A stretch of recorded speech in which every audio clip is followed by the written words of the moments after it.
Could Canada become a participant in the Ukraine-Russo war? This is the Great White North Report. What happened is that Poland got hit by a missile that killed 2 people near the border near its border with Ukraine, and it could possibly trigger NATO's defense obligations.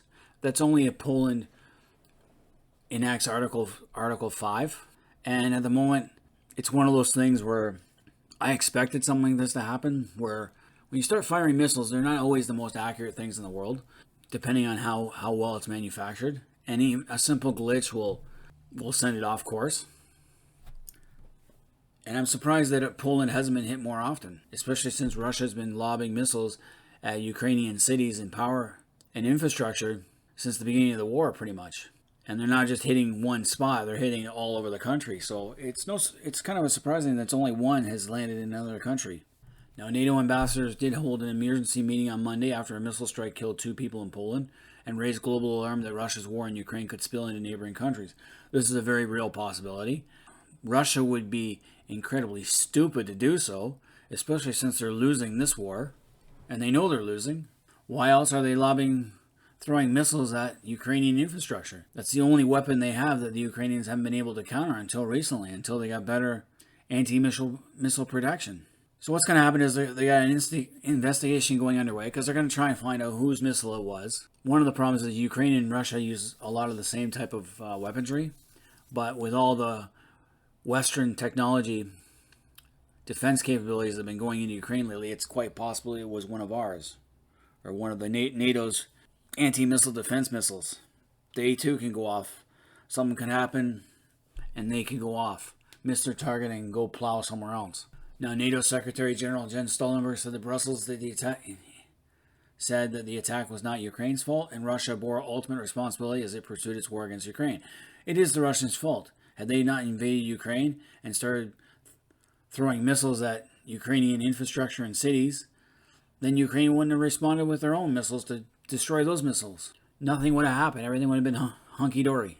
So Poland was still analyzing the possibility of launching the Article 4 procedure, a formal call for consultations among members of the alliance in the face of a security threat, but also said it may not be necessary. It only happened once. If it started happening regularly, then it would be a problem. Now, Trudeau, sitting in Bali after getting his smack down from Xi, said there must be an investigation of what happened and no escalation, but said Russia bears the blame for starting the conflict, which is right. So it was an errant Russian missile or a Ukrainian counter missile. That's what we're looking into. This article says, and I agree, Russia has zero interest in causing a third world war between Russia and NATO. Right now, NATO has beefed up its brigades, its strength along the entire Russian border, which is one reason why Russia hasn't sent more of its frontline troops down to Ukraine, because it cannot afford to. If those frontline units, Class A units, get bogged down in Ukraine and something happens, who's going to protect that border? They haven't exactly degraded their borders on the Western Front, or probably even on the Chinese sector. They're right now using reservists, which are Class 3. How quickly, if the Ukrainians are fighting like they are, how quickly would NATO forces overrun Russian defenses on the Western Front, on Russia's western border? In fact, Kaliningrad, Russia pulled a lot of its forces out of Kaliningrad, which is its enclave on the Baltic. How quickly would that be overrun by NATO forces and could be used as a bargaining chip? How fast would Belarus fall? So Russia is not interested in a conflict.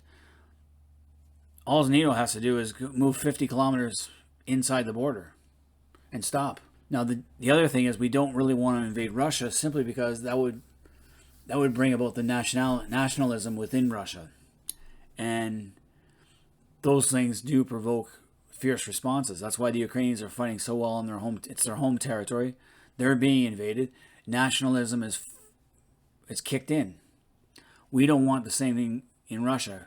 The Nazis tried the same thing, and Russia, even though they hated the Communist Party and Stalin, they did rally around to fight off the invaders. Of course, the Nazis were complete assholes when they invaded. Had they been a little nicer, it might have actually worked. So I don't see Canada sending any troops anytime soon over there. So worst comes to worst, Article 4, members will consult together, and in the opinion of any of them, the territory, political independence, or security of any of them is threatened. I don't think Poland feels threatened yet. That threat could potentially lead to some form of joint decision or action. Article 4 has been invoked 7 times, most recently in February 2022, when 8 members sought consultations following Russia's invasion of Ukraine. Article 5 is when there's actually a deliberate attack against a NATO member, and then the alliance has to deal with the response to the attack. That's war. That happened on September 11th, when those idiots flew airplanes into the World Trade Center and the Pentagon. So a military response is off the table unless it continues to happen. Then we might have to.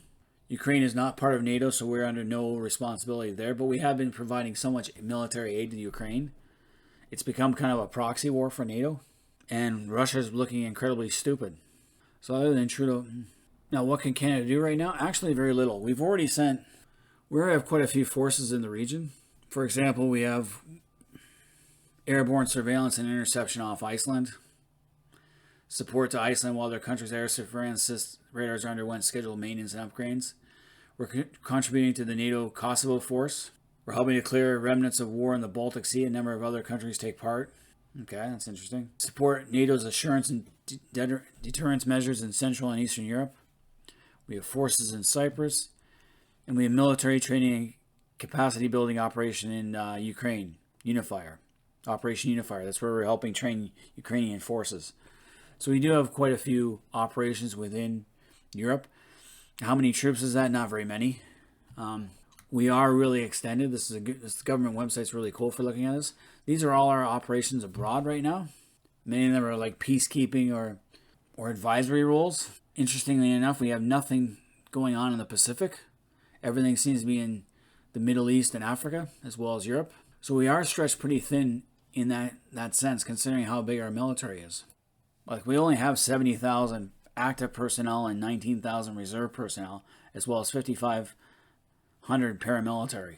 So that's only 0.2% of our population is under arms. We actually have a very small military. And if we were to go to war against Russia, we would have to look to our northern border. Because you think the Russians are going to just sit there and wait and let us send troops over to Eastern Europe when they could just as easily throw missiles at us from the Arctic Ocean zone? No, we're going to have to keep most of our personnel close to home. It would take nothing for the Russians to send troops across and take over a few islands in the Arctic. All they need to do is establish bases in the Arctic and then try and resupply from there. Of course, the United States would have something to say about that, but that's what would happen. Russian submarines could definitely play havoc in Canadian waters. Initially, until we got our act together, until the U.S. sent a fleet up to help us out. We should definitely take the opportunity with what's been going on with the Russo-Ukrainian War and what China has been doing and start rebuilding our military. I'm looking at global firepower right now.